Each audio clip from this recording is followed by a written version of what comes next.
अच्छा, then we have another important topic that what will be the differential diagnosis in case of a membrane over the tonsil. अब हमने 2-3 ऐसे diseases already पढ़ ली हैं जिसमें हम देखते हैं कि there forms a membrane over the tonsil. हमने मेम्ब्रेनस टॉन्सिलाइटिस की बात की जो कि एक एक्यूट वैरायटी का टॉन्सिलाइटिस था, उसमें भी मेम्ब्रेन बन जाती है ओवर द टॉन्सिल. तो number 1 differential diagnosis for a membrane over the tonsil is membranous tonsillitis and it occurs due to pathogenic organisms, mostly beta haemolytic streptococci की वजह से होता है. एंड एक एक्सुडेटिव सी मेम्ब्रेन बन जाती है over the medial surface of tonsils and along the features of acute tonsillitis. वो हमें पता है फीवर है, सोर थ्रोट है, हेडेक है, मलेरिया वगैरह वगैरह. ठीक है. इसके अलावा जो डिफ्थीरिया है जो कि एक डिफरेंट ऑर्गेनिज्म की वजह से कॉज हो रहा है, मेम्ब्रेनस टॉन्सिलाइटिस हो रहा था बीटा हेमोलिटिक स्ट्रेप्टोकोकाई की वजह से. डिफ्थीरिया कॉज हो रहा है ड्यू टू कोरिनोबैक्टीरियम डिफ्थीरिया की वजह से. इसमें भी मेम्ब्रेन बन जाती है ओवर द टॉन्सिल. ठीक है. अब हम अक्सर ना ये क्वेश्चन आता है कि how will you differentiate between diphtheria and membranes tonsillitis. तो उसके डिफरेंसेस मैं आपको बता देती हूँ. नंबर 1 डिफरेंस तो ये है कि इसका ऑर्गेनिज्म डिफरेंट है. कोरिनोबैक्टीरियम डिफ्थीरिया उसका बीटा हेमोलिटिक स्ट्रेप्टोकोकाई है. ठीक है. सेकंडली ये कि इसमें मेम्ब्रेनस टॉन्सिलाइटिस में मोस्टली मेम्ब्रेन ओवर 1 टॉन्सिल बनती है, जबकि डिफ्थीरिया में over both the tonsils membrane बनती है. ठीक है. थर्ड ये कि मेम्ब्रेनस टॉन्सिलाइटिस में जस्ट ओवर द टॉन्सिल ही मेम्ब्रेन बनेगी, जबकि in diphtheria the membrane will be forming, जो मेम्ब्रेन बनेगी over the tonsil it extends beyond the tonsils on to the soft palate. ठीक है. ये डिफरेंस इसका एक्सटेंड का डिफरेंस है मेम्ब्रेन का. ठीक है. थर्ड ये कि जो मेम्ब्रेनस टॉन्सिलाइटिस है इसका जो कोर्स होता है बहुत ही एक्यूट होता है, सडन होता है, सीवियर होता है, जबकि मेम्ब्रेनस जो डिफ्थीरिया है उसका कोर्स स्लो ऑनसेट है और उसमें जो लोकल डिस्कम्फर्ट है वो भी कम होता है कम्पेयर टू एक्यूट टॉन्सिलाइटिस. ठीक है. फोर्थ डिफरेंस ये है कि मेम्ब्रेनस टॉन्सिलाइटिस जो मेम्ब्रेन होती है वो वाइटिश कलर की होती है, जबकि जो डिफ्थीरिया की मेम्ब्रेन होती है ये डर्टी ग्रीन कलर की होती है, सॉरी डर्टी ग्रे कलर की होती है. ये बताना चाहिए. अच्छा, दैन जो मेम्ब्रेनस टॉन्सिलाइटिस की मेम्ब्रेन होती है इसको हम इजीली स्क्रैप ऑफ कर सकते हैं और इससे कोई ऐसे ब्लीडिंग वगैरह नहीं होती. जबकि अगर हम डिफ्थीरिया की मेम्ब्रेन को स्क्रैप ऑफ करने की कोशिश करें तो फर्स्ट ऑफ ऑल तो ये अधेरेंट होती है, अगर उसे रिमूवल करने की कोशिश करेंगे तो it will leave a bleeding surface behind. तो ये डिफरेंस है उसका. इसके अलावा डिफ्थीरिया में हमें यूरिन में एल्बुमिन भी मिलेगा जो कि हमें मेम्ब्रेनस वैरायटी में नहीं मिलता. तो और जो स्मीयर कल्चर करेंगे उसमें दोनों के ऑर्गेनिजम्स डिफरेंट मिलेंगे. तो ये 5-6 डिफरेंसेस हैं जो अक्सर पूछे जाते हैं कि हम मेम्ब्रेनस टॉन्सिलाइटिस को डिफ्थीरिया से कैसे डिफरेंशिएट करते हैं, और ये दोनों ही डिफरेंशियल डायग्नोसिस हैं for membrane over the tonsil. इसके अलावा जो बाकी डिफरेंशियल डायग्नोसिस है वो भी देख लेते हैं. हमने विंसेंट एंजाइना की बात की पिछली कुछ वीडियोज़ में.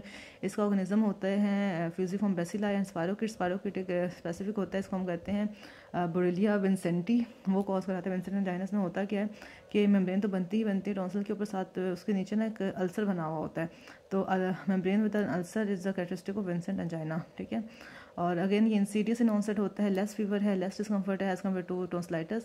और जो मेम्ब्रेन बनती है वो यूजली एक टॉन्सिल के ऊपर बनती है जस्ट लाइक मेम्ब्रेनस टॉन्सिलाइटिस, और इजीली रिमूवेबल होती है. लेकिन नीचे ये भी रिमूव हो जाती है लेकिन नीचे क्या छोड़ती है, एक इरेगुलर सा अल्सर छोड़ती है द टॉन्सिल. तो ये डिफरेंस है विंसेंट एंजाइना का फ्रॉम द टॉन्सिलाइटिस. और थ्रोट स्वैब से हमें दोनों इसके कैरेक्टरिस्टिक ऑर्गेनिजम्स मिलेंगे, फ्यूजिफॉर्म बेसिला एंड स्पायरोकिट्स. और स्पायरोकिट होगा हमारे पास बोरेलिया विंसेंटी. ठीक है. तो ये ऑर्गेनिज्म इन्फेक्शियस मोनोन्यूक्लियोसिस के वायरल डिजीज़ है, एब्स्टिन बार वायरस EBV से होती है.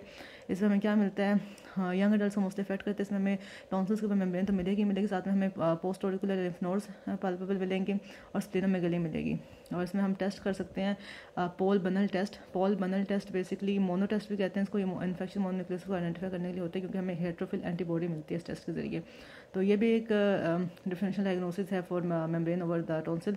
Agranulocytosis, any disease which causes a decrease in the number of granulocytes like polymorphonuclear cells. अगर उनका नंबर किसी वजह से कम होगा और ल्यूकोसाइट काउंट कम होगा उसकी वजह से भी मेम्ब्रेन बन सकती है. तो मतलब जो ब्लड रिलेटेड डिसऑर्डर्स है ना उसमें मेम्ब्रेन बन सकती है. जैसे हमने इन्फेक्शियस मोनोन्यूक्लियोसिस की बात की, हमने एग्रानुलोसाइटोसिस की बात की. इसके अलावा ल्यूकीमिया में भी मेम्ब्रेन बन जाती है जिसमें TLC काउंट रेज हुआ होता है.